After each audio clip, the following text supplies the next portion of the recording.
hel of hemel. Spreuke 5 verse 15 tot 17 sê, drink water uit jou eie opgaarput en lopende water uit jou eie bron. Moet jou fonteine straat afspoel, op die dorpspleine watervore word? Hulle is vir jou alleen bedoel, nie vir vreemdelinge by jou nie. Die huwelik is die plek vir behoeftebevrediging. Ons het immers elkeen behoeftes, fisiek, emosioneel, sosiaal, geestelik. Om in 'n huwelik met onvervulde behoeftes en verlangens te sit, is hartseer.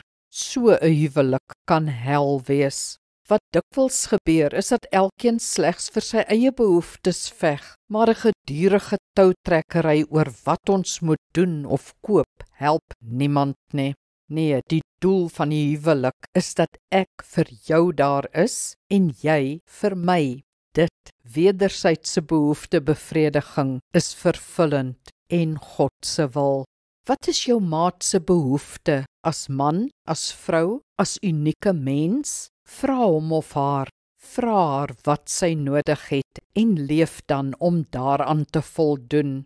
Vra hom wat in sy hart is en ondersteun hom daarin so goed as wat jy kan. As jy dit doen vir jou maat en jou maat doen dit vir jou, is dit hemel.